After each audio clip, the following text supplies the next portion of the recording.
Hi guys! So for today's vlog, so last day na namin dito sa Osaka.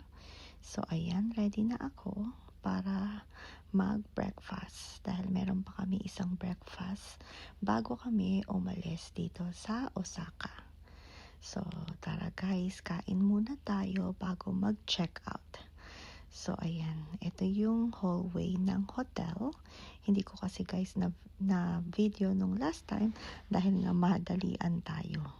So ayan, punta na tayo sa elevator. So nasa 51 floor tayo. So ayan, tara, kain muna tayo. So syempre, same menu pa rin ata sila. Ayan. So sundan natin si G-Style dahil nga doon pala banda yung pwesto namin.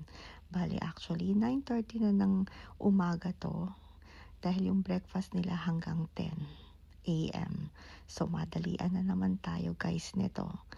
Pero ayan, sa mga hindi pa nakapanood ng aking vlog na breakfast dito sa Marriott Miyako. So ayan ang kanilang buffet breakfast. At tingnan yung mga dressings ng salad. Ayan, may ham, may cheese. Ayan. So madalian lang tayo guys. Ayan, punta tayo kung saan pa yung ibang food, yung pinaka main nila. Ayan, nandito banda si G-Style. Ayan, meron silang I think hash brown. Ayan yung hash brown. Kuha lang tayo nung kaya nating kainin. And then mga sausage. Ayan, kinuha na yung sausage. Hindi ko alam kung dadagdagan o tapos na. Pero na-order na rin namin yung eggs. And then ito pa yung mga ibang ham. Ayan. And bacon nila. Kakaiba yung bacon nila guys dito. Parang baked bacon. And then cauliflower and tomatoes. Ayan. And then eggplant. Hindi ko na alam guys yung iba. Pero healthy option tong area na to. Hindi rin tayo nakakuha ng soup. Pero ayan, kuha lang tayo ng eggplant. So kung mahilig kayo sa eggplant, comment down below. And then hindi ko alam guys kung ano tong kinuha ko. Tinikman ko lang. Ayan. Baka yun yung kush-kush ba yun guys. Ayan. So ito yung ating plate na madalian. Kumuha pala ako ng soup guys. Corn soup. And then syempre may kape, may oolong tea. At saka meron silang yung parang blueberry shake. At ayan, may kiwi, sweet potato, and melon. So tapusin lang namin tong breakfast. And then mag-check out na tayo sa room. Alright guys. So, ayan, nandito na tayo sa train station. And then, pupunta tayo ng Shin Osaka para i-catch yung bullet train. So, ayan, nandito na tayo sa loob. And then, mga 2 or 3 stop lang, nasa Shin Osaka na tayo from Tenuji. And then, dahil maaga pa nakaschedule or yung train namin, so maglalakad-lakad lang muna kami. And then na-surprise si G-Style dahil marami palang makainan dito sa Shin Osaka. Talagang hindi mo alam kung saan kakakain dahil dikit-dikit yung mga restaurant. So ayan. Ayan na tayo, Shin Osaka Station.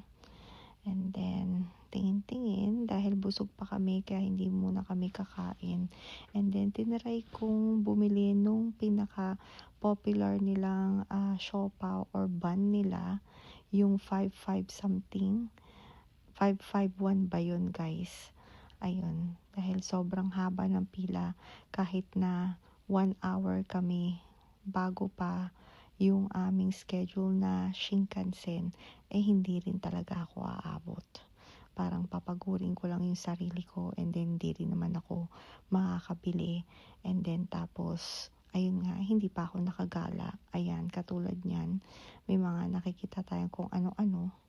So nilagay din muna namin yung aming maleta dun sa locker para makapaggala kami ng maayos. So, ayan. Tingnan nyo naman, diba? Ang daming tao. So, I think nag-uuwian na rin sila or may pupuntahan dahil nga tourist spot ito. So, talagang ang daming tao. So, ayan, baba muna tayo dito and then maglakad-lakad kung anong meron. So, I think ito yung time na makikita ko yung bilihan nung 551 pa yun. Dahil ilang beses ko talagang tinry na bumili. Pero ang haba talaga ng pila. Wala talaga akong nakita na walang pila. Pero dati nun guys, nung nagpunta ako dito, kaso hindi nga lang kami nagpo-vlog, puro picture lang at nakabili ako. Siguro dahil masyado pang maaga o talagang natsambahan ko lang. So ayan. So lakad-lakad, 'di ba? Ang daming makakainan. So pero hindi ko pa rin nakita dito guys yung parang yung ubento na heated, yung may hinihila kang string and then iinit na siya. Ayun, dahil nga ayoko din naman guys kumain ng malamig na food, 'di ba? Unless kayo guys, yun ang trip ninyo. Pero ako guys, mas gusto ko yung mainit yung food. So ayan, lakad-lakad, maglilibang-libang dahil nga maaga pa. Talagang ginawa ko yun guys dahil ayoko talagang nagmamadali. Dahil pag nagmamadali ka guys, ay marami kang nakakalimutan. So ayan, dito kami napadpad at bumili kami ng another kape para lang makatambay. Ayan, at para maka-chill-chill. Ayan. Buti na lang maganda yung pwesto namin dito at meron pang pwede kang mag-charge ng inyong phone, ng tablet, or ng inyong mga gadget dahil may saksakan siya. Kaya nga, ina-advise ko na pag nag-travel kayo, hindi lang yung charger yung dala ninyo. Ayan.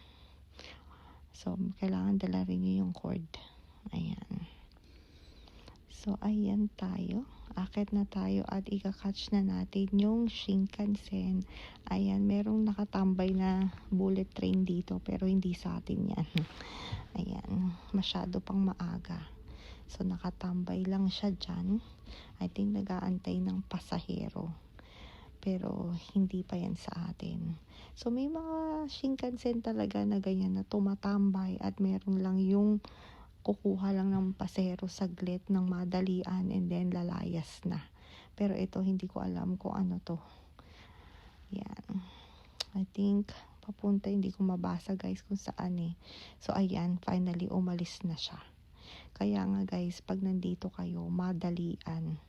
Ayan, lalo na pag bababa kayo. Pag sinabi ng malapit na yung bababaan nyo, tumambay na kayo dun sa may pintuan. Dahil kung dun pa lang kayo tatayo at kukuhain ninyo yung mga gamit ninyo, ay naku guys, walang mangyayari guys. Magsasara ulit yung pinto and then aalis na. Ayan. At meron na namang isa dito na hindi pa rin sa amin. So, ayan, kaya pakita ko lang sa inyo, o diba, magkabilaan pa sila. Pero, ayan nga, napakaganda talaga ng transportation dito sa Japan. Ayan. Kaya, kailangan mo lang masanay gamit si Google Map. At then, syempre, pag may mga kaibigan kayo, ayan. So, na pwede ninyong pagtanungan. Ayan, nandito na tayo sa loob. Nakaupo na at finally nasa window seat tayo. Ayan. Dahil nung last time nasa window seat naman, pero dahil nga medyo na late tayo, kaya pinalitan natin yung ating ticket at walang window seat. Pero ayan, tingnan nyo si Giselle nalilibang dahil nga naka window seat.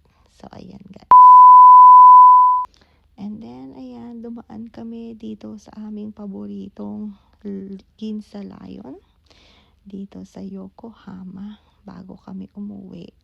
Dahil magdi-dinner muna kami bago umuwi. Ayan, yung sake na in-order namin. Ayan, tig-isa kami ni G-Style. Maubos kaya namin to guys. Ano sa tingin ninyo? And then, syempre, yung all-time favorite namin na mga food padating na. Ayan, ito. Hindi ko sure kung in order to o libre lang. Pero ito, yan. Yung para siyang patatim, yan, na may pasta. Hindi ko alam tawag dyan, pero ayan, may rice din. At may potato. And then, meron tayong salad. Di ko lang na video yung buong salad. Pero ganyan din naman yung usual yung itsura. And then, ito yung fish ata to na may french fries. So, kain na tayo guys. And then, after namin dito, uuwi na rin kami dahil para makapagpahinga na rin at makapaglaba. Dahil kinabukasan ay papasok na rin sa work. So, ayan ang aming food. So, paano guys? Hanggang dito na lang ulit. Thank you guys for watching. See you guys next time. Ingat kayo. Bye!